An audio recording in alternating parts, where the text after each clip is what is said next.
Hello and welcome to Flippin' Through, the internet's #1 Mad Magazine news, review, and interview channel. And today we're flipping through Mad Magazine number 253, released March 1985. Our price, $1.25, which is indeed cheap.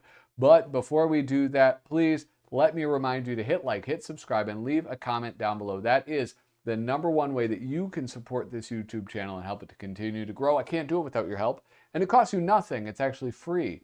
I don't know if you know that. You hit subscribe, and that is free to you. If free isn't good enough, if you insist on paying me, patreon.com/flippinthrough. Link is down in the description. You can also become a channel member, also down in the description. If you support me on Patreon, you get a 6 set of stickers. You get a 6 set of buttons, and you can also get this stencil, which is great for vandalizing both public and private property. If you support me on YouTube, you will get early access to all these videos. So I'm filming this on Wednesday. You would get it right away on Wednesday. What a deal that is. Anyway, these are the people that I get to thank for their support today. Me Too Big on YouTube, Hutch, Ben Forsgren, Joey Gesso, Reflection of Perfection, Tom Richmond, David Strickler, Megan McInerney, Bobby Weigel, Cam Hayden, Rob Wilson, Rod Mead-Sperry, Andrew Goldfarb, Casey Ori, and Little Cozy Nostril. Thank you guys so much for the support, and I hope I can keep on earning it. With that, oh geez, look at that. Can you believe that? I can't. Here we have Mad Magazine number 253. Actually, I should apologize. I've been so I missed last week's video. I'm sorry about that. It's just, start of the school year. Things are hectic for me. And I feel like I always miss 1 or 2 videos at the start and end of the school year. Anyway, I should be regular now. Look at this unspectacular cover of Mad Magazine. Richard Williams doing the artwork. It's not that it's like the artwork is unspectacular. It's just sort of that it's just unspectacular. And you know what I realized? This cover doesn't have Alfred E. Neuman. How many issues truly don't have Alfred E. Neuman? A lot of times what they would do in the 80s, right? It was the 70s or 80s. If they didn't have Alfred E. Neuman, they would have his silhouette like up here. But no, there is, well, I guess it's Alfred E. Neuman because his canteen says A.E. Neuman, but there's no, you think Alfred E. Neuman wears jeans? He was wearing dungarees? I don't know if I believe that. Anyway, the irony is that he's crushed by the aid package that he was trying to receive. Supergirl, Ghostbusters, Purple Rain, and the Karate Kid, and the usual gang of idiots are all in this issue of Mad. Well, let's get into this issue of Mad. We have a very nice house ad. Canned laughter at your disposal. Trash canned laughter. The wit and wisdom of Alfred E. Neuman. People who make the same mistake the second time are the lucky ones who didn't kill themselves making it the first time. They are always nice. They're always nice. Do you hear that? I got a cat. I have a little kitten. And it's nosy. Here we have the letters department, which I'm not going to talk a lot about the letters department because there's a lot to get through on this one. This is a funny picture, Air Mad. I don't know, is that Air Madagascar?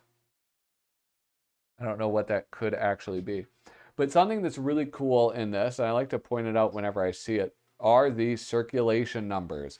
This is something that I think for the U.S. Postal Service or something, they were legally obliged to do. Here we go. Required by 39 U.S. Code 3685. Title and publication, Mad.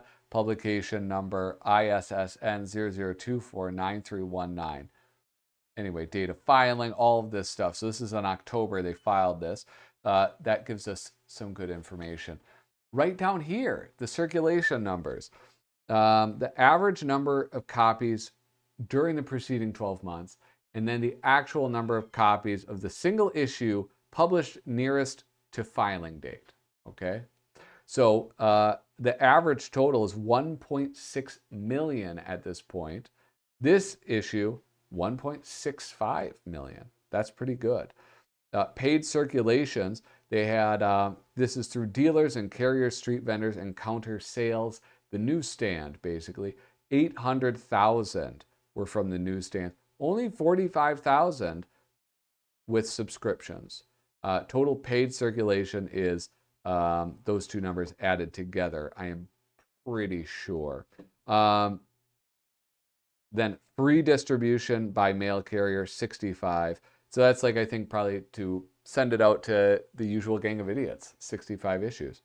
Copies not distributed, office use leftover, unaccounted for, spoiled after printing 600.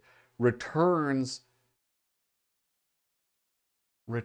from news agents, 700,000.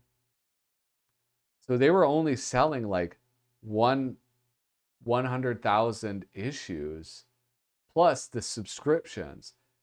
Whoa, that's pretty wild. Anyway, I did make a little chart based on the circulation numbers.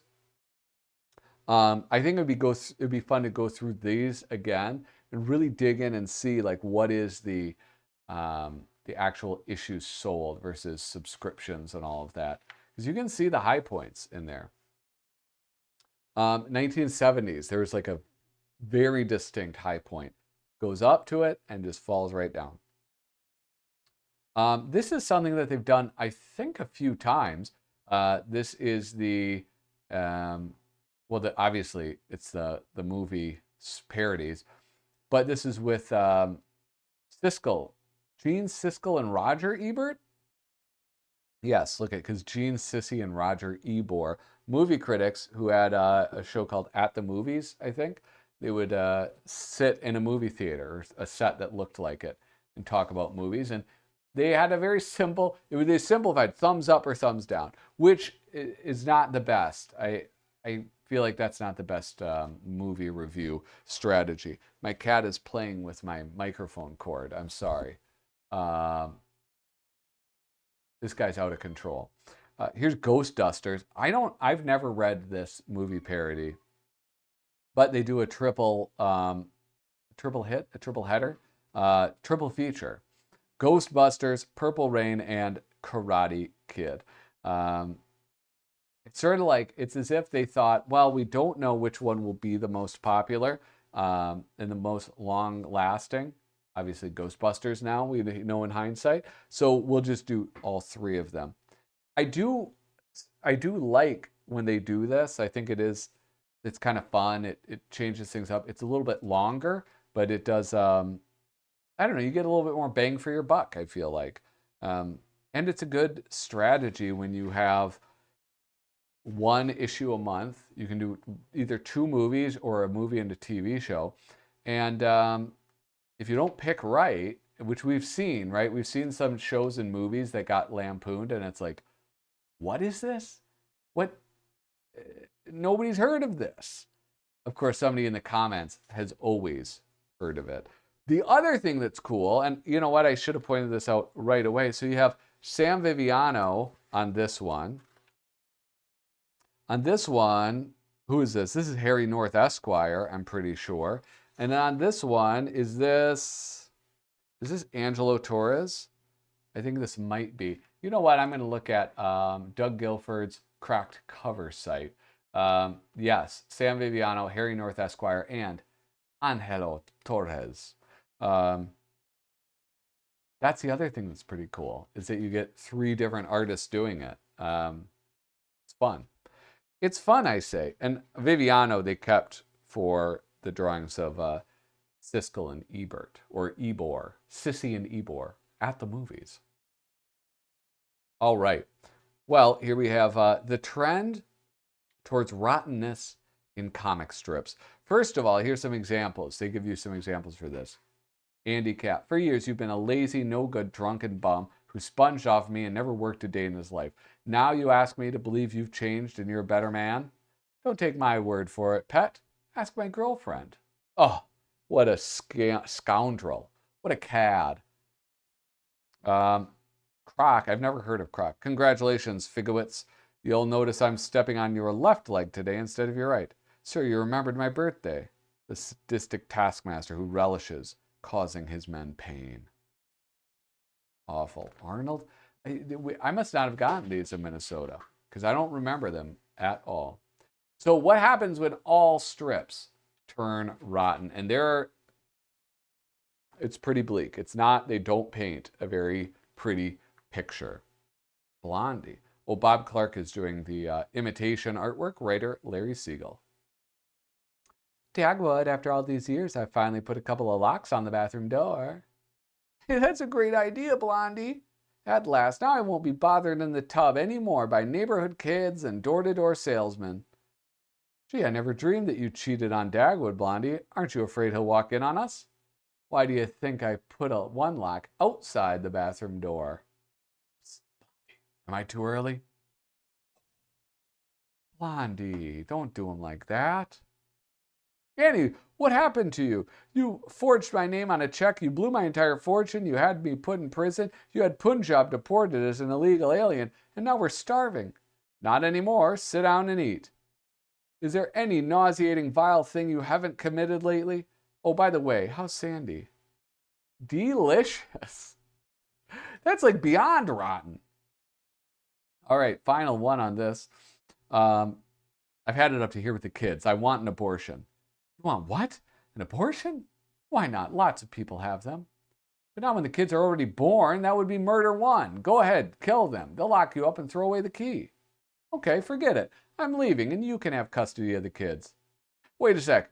If they by manslaughter, you could be out in 5 years. You'd still be a relatively young woman and yeah, pretty bleak picture. But kind of a fun concept. I like that one. Don Edwing looks at funerals. This is an interesting one. Not really sure how I feel about it. It's okay. There's some fun moments in it, but it seemed pretty repetitive. I mean, obviously it's all Undertaker humor, so it's going to be repetitive in that sense, but I don't know. Just like a lot of grave gags. Again, I don't know. I mean, that's not even a funeral. That's the thing. This is part of a funeral, right? This is part of a funeral. But this isn't part of a funeral. That's the end. That's after it's over. They entomb the body. That's a funeral. Decapitation victim to be buried today. Stop them. Hey, come back. Anybody got a gun? What should we do? I don't know. This has never happened before. Anyway, this is the most interesting one because if you look closely, we have a woman here falling into the pit, and she doesn't look like a Don Edwing character. She has like a skinny nose. She has a skinny body. Anyway, you lying bum, you told me that you were working, and I find this. He's probably a bum. If she came there, catch him. There's a reason for that. When Americans travel through the world, there are tourist guidebooks that describe each country's natives, their interests, and how they live. Unfortunately, there are no such tourist guidebooks for Americans traveling through their own country that describes each region's natives, their interests, and how they live. So we present an instant guide to American regional types. I have a problem with this. First off, they have you can tell what areas they respect a little bit more. Or they have a little bit more knowledge about. New Englanders. That's a region, right? New England. New Yorkers. That's not a region. That's a state. Southerners, yes, region. Midwesterners, region. Southwesterners, region. Nevadans, Californians, Hawaiians, Texans, Alaskans. Why do they get their own? And here's the other thing.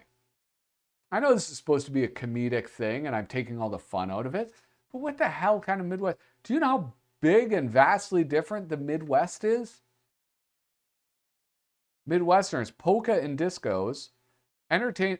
My state isn't even German. Like, there's no Germans here. You're thinking of Wisconsin, I guess, with that? Entertain visitors with home movies of their garage sales. I don't even know what that means. Own his or her manure spreaders. Okay, there are a lot. This is mostly rural in the Midwest, and there's a lot of farms. Okay, whatever. America's bread box, whatever. Hang out, uh, hang out the American flag on William McKinley's birthday. Like we're just such, Anyway, snore with a twang. I don't have a twang. I don't know any Midwesterner with a twang. Regard Kmart as a dead signer label. Anyway, when you're right, you're right. Here we have the lighter side of the economy. Here we go. Say, this is a nice little radio.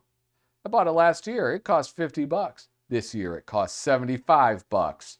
Gone up that much? No, that was just to have it repaired. I thought that was an inflation gag. What? This is crazy. Like sometimes the outfits don't make any sense.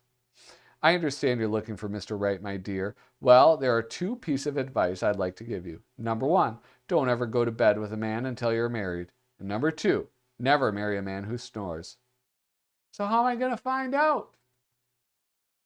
That's a good point. That's the lighter side.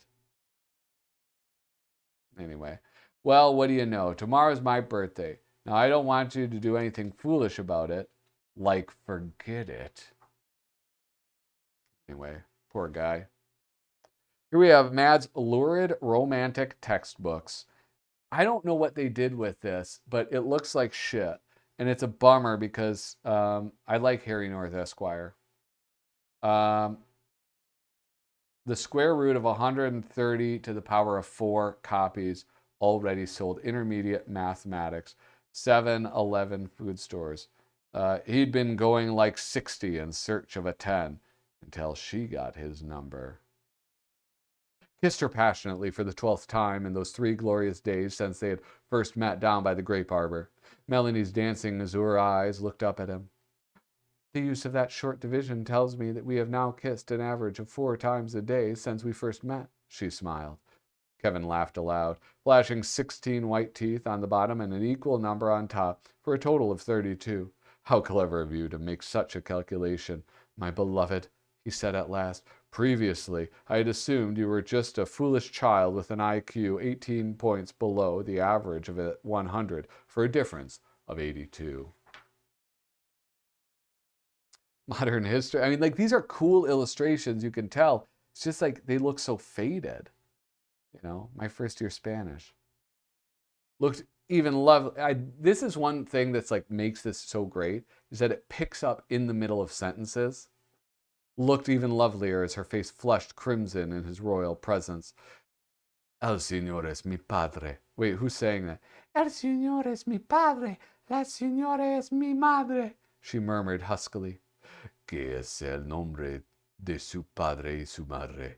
He asked in a firm voice, summoning up some of his forgotten Spanish. El nombre de mi padre es Carlos. El nombre de mi madre es Luisa. She smiled, throwing back her shoulders seductively. Y el nombre de mi perro es Alberto. Oh, y el nombre de mi perro es Alberto. That which is fine. The name of my dog is Alberto, she whispered, moving closer that she could feel her hot breath on his neck. ¿Es Alberto un estudiante? He asked, his pulse quickening. No, she replied softly. Alberto no es un estudiante. Alberto es un fox terrier.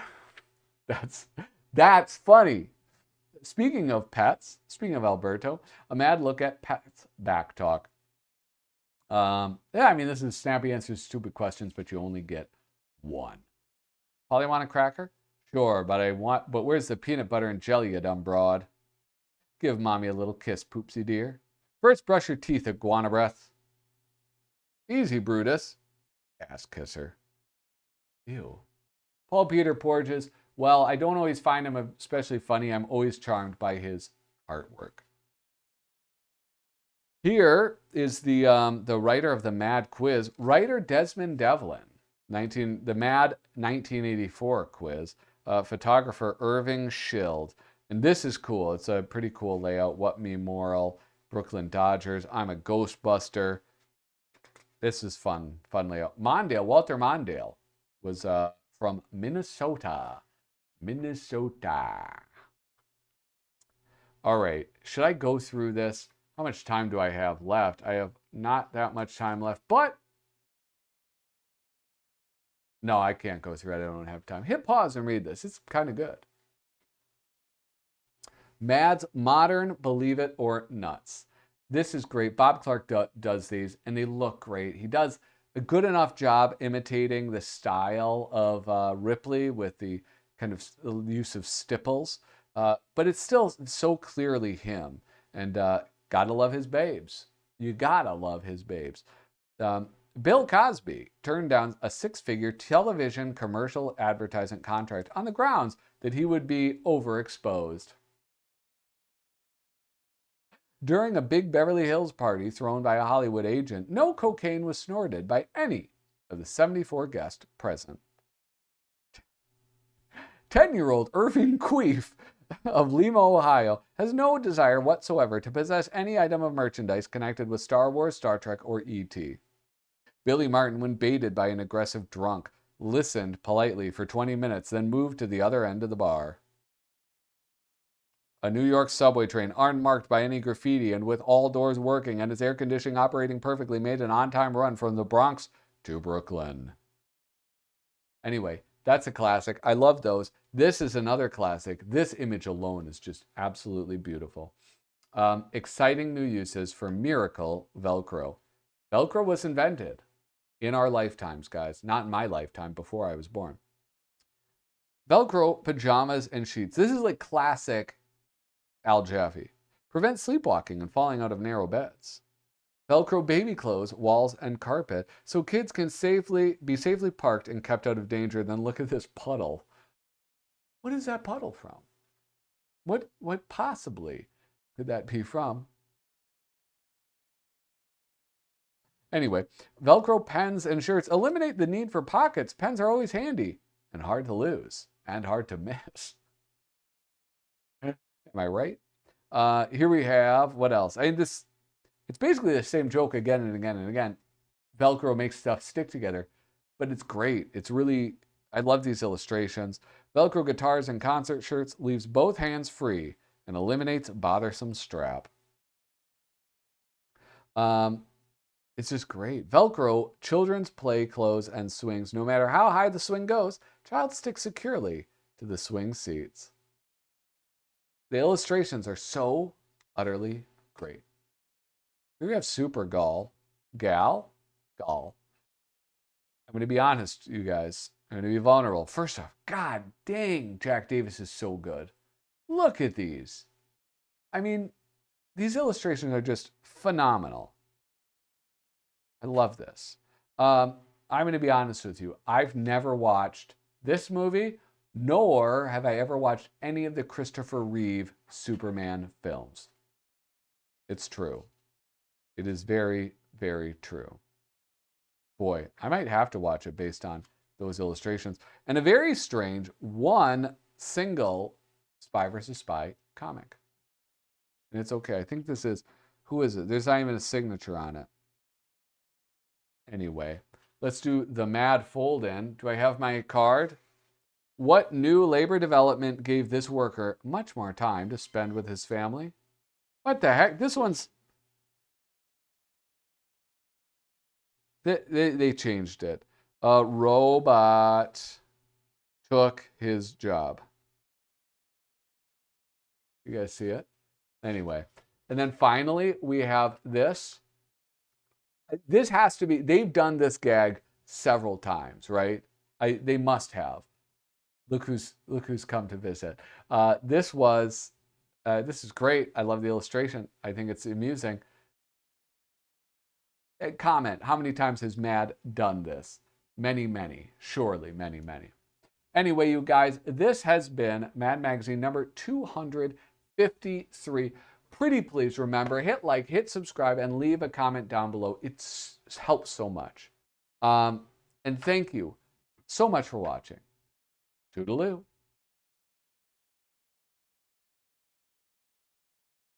Comment meow if you watched all the way to the end.